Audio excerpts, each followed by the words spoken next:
wabil khusus yang hadir bersama kita Habibana Al-Habib Ja'far bin Abdullah Al-Haddad hafizahullahu wa ra'ah wa nafa'ana bihi wa bi'ulumihi fid dini wa dunya wal akhirah, amin ya rabbal alamin. Dan begitu juga para asatidah yang hadir bersama kita pada malam hari ini. Ada guru kita diantaranya Ustadz Kada serta para asatid yang lainnya, karena belum kenal juga ya, karena belum kenalan. Yang mohon maaf namanya nggak disebutin satu persatu. Kalau disebutin satu persatu kayaknya kepanjangan, soalnya banyak ustadznya ini kayaknya. Makanya mudah-mudahan dengan kemuliaan kita di sini yang tadinya nggak kenal bisa saling kenal. Yang udah kenal tapi belum akrab bisa jadi akrab. Kalau sudah sama-sama akrab, insya Allah akan mudah, gampang, enteng untuk saling tolong-menolong, bantu-membantu dalam kebaikan dan ketakwaan, insya Allah. Sebagaimana Allah berfirman, ta'awanu 'alal birri wat taqwa wa la ta'awanu 'alal itsmi wal 'udwan. Saling tolong-menolonglah kalian dalam kebaikan dan ketakwaan. Jangan kalian saling tolong-menolong, bantu-membantu dalam perbuatan dosa dan permusuhan. Mudah-mudahan kumpulnya kita di sini menjadi wasilah. Yang tadinya nggak kenal bisa saling kenal, yang udah kenal tapi belum akrab bisa jadi akrab, sehingga kita bisa saling tolong-menolong, bantu-membantu dalam kebaikan dan ketakwaan, insya Allah. Mudah-mudahan para asatidah kita, para alimin ulama kita, para tokoh masyarakat kita senantiasa diberikan oleh Allah Subhanahu wa taala sehat walafiat, panjang umur dalam taat, diberkahi hidupnya di dunia hingga akhirat, dan diberikan keistiqomahan untuk selalu mendoakan kita dan membimbing kita ke jalan yang diridhoi oleh Allah Subhanahu wa taala. Amin ya rabbal alamin. Dan salam hormat khusus juga kepada sahibul bait, sahibul hajat, itu Akhina Kisnanto yang mengundang kita semua untuk hadir dalam acara yang mulia ini, yaitu acara 4 bulanan. Mudah-mudahan Allah Subhanahu wa taala jadikan perkumpulan kita perkumpulan yang menyebabkan turunnya rahmat dari barokah dari Allah Subhanahu wa taala, menjadi sebab terkabulnya segala hajat-hajat kita, baik hajat yang berkaitan dengan urusan dunia kita, agama kita hingga akhirat kita, amin ya rabbal alamin. Wabil khusus hajat sahibul bait, mudah-mudahan kandungan yang dikandung oleh ibunda menjadi kandungan yang diberkahi oleh Allah Subhanahu wa taala, disehatkan kandungannya dan ibundanya, dan dilancarkan segala urusannya, dan dijadikan anak yang soleh atau solehah, amin ya rabbal alamin. Ma'asyiral hadirin rahimakumullah, kumpulnya kita di sini sebagaimana yang sama-sama kita tahu untuk menghadiri acara 4 bulanan. Acara demi acara telah kita laksanakan, mulai dari pembukaan, tawasul, pembacaan rotib, dan disambung dengan pembacaan Maulid Nabi Sallallahu Alaihi Wasallam. Itu semua semata-mata untuk mengharap ridho Allah Subhanahu Wa Taala. Dan mudah-mudahan apa yang tadi sama-sama kita baca diterima oleh Allah Subhanahu wa taala. Amin ya rabbal alamin. Jadi kita ngadain 4 bulanan, 7 bulanan itu diperintahkan oleh para ulama kita. Dan ini adalah kebiasaan atau adat di negeri kita yaitu Indonesia, yang diajarkan oleh para ulama semata-mata untuk mendoakan si cabang bayi. Dan ini semua bersumber, ada dalilnya, ada referensinya, baik dari hadis Nabi Muhammad SAW ataupun firman Allah Subhanahu wa taala. Yang pertama kita bahas dulu yang 4 bulanan. Kadang-kadang kan ada orang yang ngadain 4 bulanan, ada juga yang ngadain 7 bulanan ya. Kadang-kadang suka bingung, 4 bulanan apa 7 bulanan? 4 bulanan apa 7 bulanan? Apa bikin dua-duanya aja lebih bagus? Kadang-kadang begitu. Nah sekarang kita bahas dulu nih 4 bulanan. Kenapa sih ulama kita ngajarin kita buat ngadain 4 bulanan? Kenapa nggak 1 bulan aja? Kenapa nggak 5 bulanan aja? Kenapa nggak 9 bulanan kali? Kenapa 4 bulan sama 7 bulan? Nah yang pertama 4 bulanan, ulama kita mengajarkan kita untuk ngadain acara 4 bulanan, yaitu bersumber dari hadis Nabi kita Muhammad Sallallahu Alaihi Wasallam yang diriwayatkan oleh Al-Imam Ibnu Mas'ud radhiyallahu anhu. Ini hadis juga dinukil oleh Al-Imam Nawawi dalam kitab beliau Hadis Arba'in Nawawi. Jadi ada Imam Nawawi, ada Syekh Nawawi Bantani. Kalau Syekh Nawawi itu yang di Banten tuh, Syekh Nawawi Al-Bantani. Biasanya dipanggil Syekh Nawawi Al-Bantani. Itu di Tanaran ya, lahir di Tanaran, belajar di Mekah hingga menjadi ulama di Mekah, wafat di Mekah dan dimakamkan di Mekah. Sering kita baca tuh kitab-kitab beliau. Kasyifatus Syaja, Sarah Safinatun Najah, ada juga Bahjatul Wasail, syarah dari banyak kitab-kitab beliau. Beliau mengarang kitab-kitab begitu banyak. Itu Syekh Nawawi Al-Bantani. Ada lagi Imam Nawawi. Imam Nawawi, beliau itu namanya Muhammad bin Umar An-Nawawi, Yahya bin Syaraf An-Nawawi. Yahya bin Syaraf An-Nawawi. Kalau Syekh Nawawi Bantani baru Muhammad bin Umar An-Nawawi. Jadi beda antara Imam Nawawi sama Syekh Nawawi. Kalau Syekh Nawawi Banten, kalau Imam Nawawi itu beliau tinggal di daerah Nawau di Syria. Nah, Imam Nawawi punya kitab namanya Hadis Arba'in Nawawi, kumpulan daripada hadis-hadis Nabi kita Muhammad SAW yang jumlahnya kurang lebih 40-an hadis. Nah, di situ beliau menukil hadis Nabi SAW yang diriwayatkan oleh Al-Imam Ibnu Mas'ud radhiyallahu anhu. Faqala Nabi SAW, inna ahadakum yujma' khalquhu fi batni ummihi arba'ina yawman nutfah thumma 'alaqatan mithlu dhalik thumma mudghatan mithlu dhalik thumma yursal ilaihi malakun fayanfakhu fihi ar-ruh wa yu'mar bi arba'i kalimat bi katbi rizqi wa ajali wa amali wa syaqi an sa'id atau kama qala Nabi sallallahu alaihi wasallam. Nabi sallallahu alaihi wasallam bersabda, sungguhnya setiap kalian, kita nih semua manusia, Allah subhanahu wa ta'ala ciptakan ketika di dalam kandungan ibunda kita 40 hari pertama itu menjadi cairan. Menjadi cairan di dalam kandungan ibunda kita selama 40 hari pertama. Dan kemudian di 40 hari selanjutnya, dari hari 40 sampai hari ke-80, alaqatan, segumpal darah. Dan dari hari 80 sampai hari ke-120, mudghatan, menjadi segumpal daging.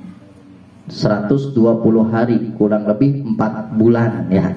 Kalau dihitung bulannya, 1 bulan 30 hari. Berarti kalau 4 bulan, 120 hari sudah menjadi segumpal daging. Setiap manusia di dalam kandungan ibunya ketika 4 bulan sudah menjadi segumpal daging. Dan di saat 4 bulan dalam kandungan tersebut, Allah kirimkan malaikat. Diperintahkan oleh Allah subhanahu wa ta'ala malaikat tersebut untuk meniupkan ruh kepada kandungan tersebut. Udah ada ruhnya, udah jadi orang. Makanya kalau kita sekarang, oh belum jadi orang, belum jadi orang. Sebenarnya kita udah dari 4 bulan aja udah jadi orang kita, gitu. Udah ditiupin roh tuh, umur 4 bulan dalam kandungan. Dan di 4 bulan dalam kandungan tersebut, Allah perintahkan malaikat untuk mencatat 4 hal. Dikatbi rizki, dicatat rezekinya tuh. Waktu 4 bulan dalam kandungan, orang itu ketika 4 bulan dalam kandungan, itu baik, udah dicatat rezekinya, udah ditakar sama Allah subhanahu wa ta'ala. Enggak kurang, enggak lebih. Begitu dia hidup nanti di dunia, rezekinya enggak bakal bertambah, enggak bakal berkurang, enggak bakal. Makanya Imam Abdullah bin Al-Haddad, beliau bilang dalam qasidah beliau, alladzi li ghairik la yasil ilaik walladzi kusiblak hasilun ladaik. Alladzi li ghairik la yasil ilaik, rezeki punya orang lain enggak bakal datang ke ente, enggak bakal. Walladzi kusiblak hasilun ladaik, dan rezeki punya ente enggak bakal nyampe ke orang lain. Karena rezeki itu udah ditakerin. Dari awal dia masih dalam kandungan 4 bulan, begitu lahir sampai meninggal, rezekinya segitu-gitu juga. Kalau kata orang Sunda, segitu-gitu keneh ya. Segitu-gitu juga, nggak bakal bertambah, nggak bakal berkurang, nggak bakal. Mau nyarinya pakai cara halal atau haram, makanya rugi kalau orang yang maksa-maksain nyari rezeki tapi pakai jalur yang haram. Padahal rezeki mah segitu-gitu kene, segitu-gitu juga, nggak bakal bertambah, nggak bakal berlebih. Karena di dalam kandungan ketika 4 bulan Allah sudah kirimkan malaikat untuk mencatat rezekinya. Wa ajalihi, dan dicatat juga ajalnya. Dalam kandungan 4 bulan manusia itu udah dicatat ajalnya. Kapan dia wafat, kapan dia meninggal, berapa umurnya, udah dicatat. Nggak bakal tambah, nggak bakal berkurang. Idza jaa ajaluhum la yastaqdimuna sa'ah wa la yastakhirun. Kalau udah datang ajalnya, nggak bakal bisa dipercepat, nggak bakal bisa diundur-undur. Segitu-gitu aja udah, karena udah dicatat sama Allah Subhanahu wa taala ketika dalam kandungan 4 bulan. Wa amalihi, dan dicatat juga amalnya. Ketika nanti hidup dia beramal soleh atau banyak maksiatnya, dia banyak berbuat taatnya atau berbuat maksiatnya, dia banyak melakukan ibadah atau melakukan perbuatan-perbuatan dosa. Allah udah tentuin ketika dalam kandungan 4 bulan. Wa syaqi'an sa'id, dan Allah Subhanahu wa taala mencatat bagi manusia ketika dalam kandungannya masih 4 bulan, syaqi'an sa'id, orang tersebut nanti hidupnya menjadi orang yang beruntung atau menjadi orang yang celaka. Makanya ketika 4 bulan ulama kita nganjurin kita untuk ngadain acara-acara semacam ini semata-mata untuk mengharap ridho Allah Subhanahu wa taala dan mendoakan si cabang bayi agar menjadi anak yang soleh dan solehah, amin ya rabbal alamin. Itu yang pertama tuh 4 bulan. Ada lagi yang ngadain 7 bulan. Dari mana itu dalilnya? Dari mana itu referensinya? Apa di zaman Nabi ada yang ngadain? Kadang-kadang begitu ya. Kadang-kadang suka ada yang nanya begitu. Bagaimana itu? Mana dalilnya? Mana referensinya? Mana itu rujukannya? Dari mana? Nah, ini kebanyakan yang nanya begini, ngaji kagak, nanya-nanya doang ya. Begitu. Ngaji aja udah dulu. Dari dalam Al-Quran, dalam surah Al-A'raf, Allah Subhanahu wa ta'ala berfirman, huwallazi khalaqakum min nafsin wahidah wa ja'ala minha zawjaha liyaskun ilaiha falamma taghasyaha hamalat hamlan khafifan famarrat bihi falamma athqalat da'aw Allah rabbaha la in ataitana salihan lanakunanna minasyakirin. Allah Subhanahu wa taala berfirman dalam Al-Qur'an menceritakan kisah Nabi Adam alaihi salam. Kata Allah dalam Al-Qur'an, huwallazi ja'alakum min nafsin wahidah. Dialah Allah Subhanahu wa taala yang menciptakan kalian manusia dari jiwa yang satu, yaitu Nabi Adam alaihi salam. Dan Allah Subhanahu wa taala kemudian menciptakan istri Nabi Adam, yaitu Siti Hawa, dari kalangan manusia juga. Ketika Nabi Adam dan Siti Hawa bertemu, kemudian beliau melakukan hubungan. Tahu sendiri dah hubungannya bagaimana menjadikan proses anak, main catur ya. Falamma taghasyaha hamalat hamlan khafifan. Ketika Nabi Adam dan Siti Hawa bertemu, maka Siti Hawa hamil ringan. Famarrat bihi falamma atqalat, ketika kandungannya sudah mulai berat.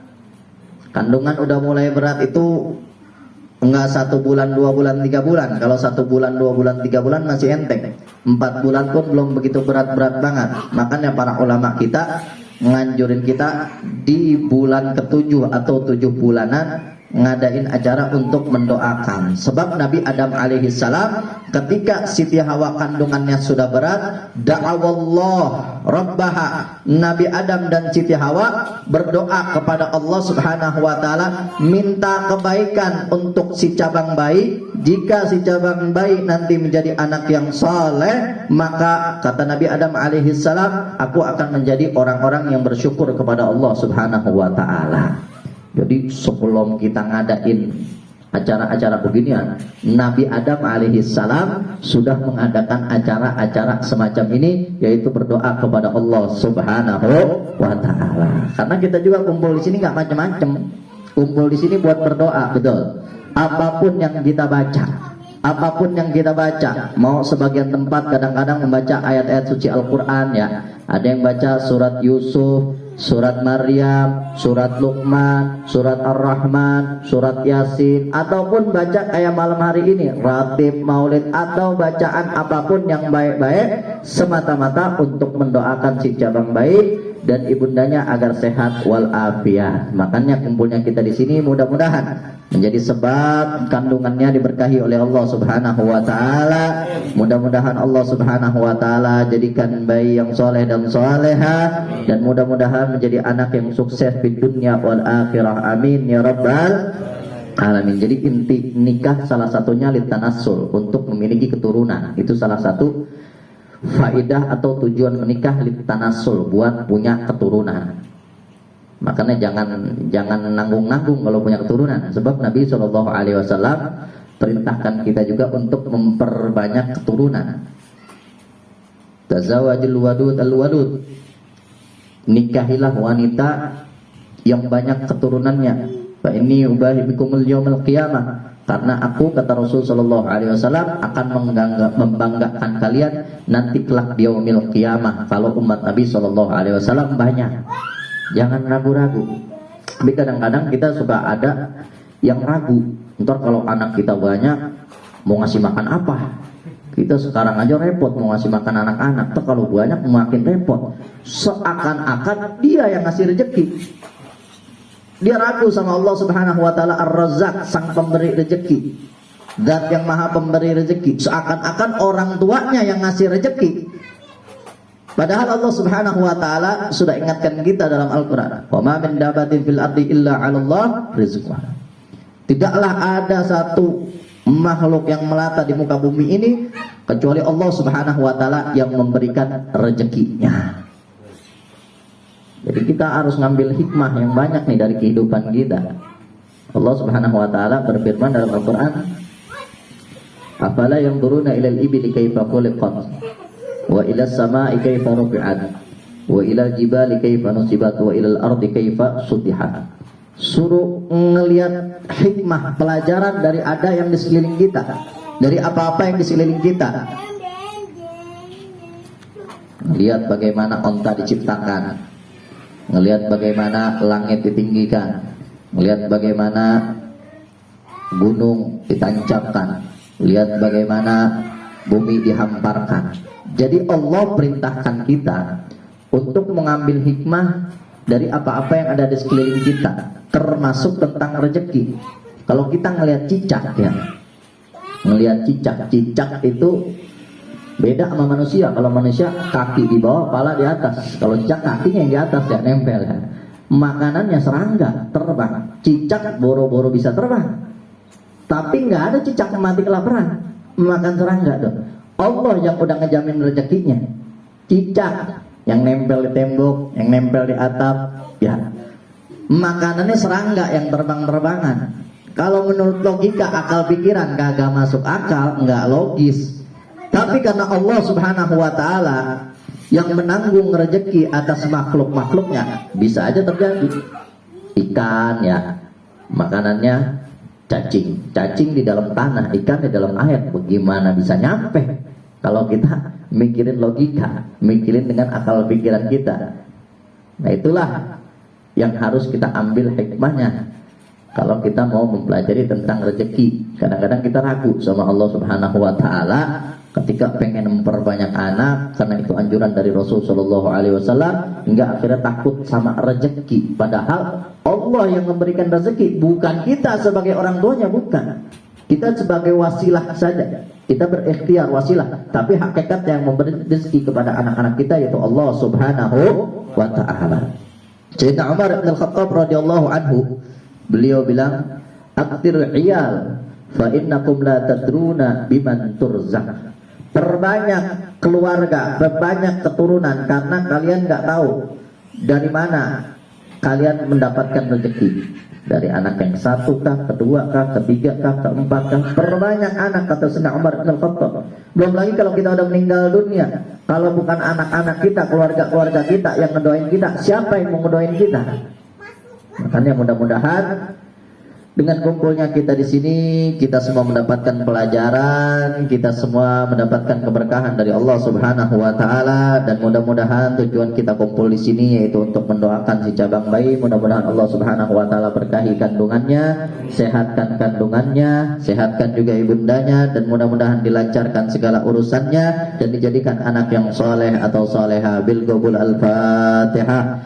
A'udzu billahi minasyaitonir rajim. Bismillahirrahmanirrahim. Alhamdulillahirabbil alamin arrahmanir rahim maliki yaumiddin iyyaka na'budu wa iyyaka nasta'in ihdinas siratal mustaqim siratal ladzina an'amta 'alaihim ghairil maghdubi 'alaihim waladdallin amin ya rabbal alamin. Nah, ini saja yang bisa Al-Bagir sampaikan. Terima kasih atas segala perhatian, mohon maaf atas segala kekurangan dari penyampaian.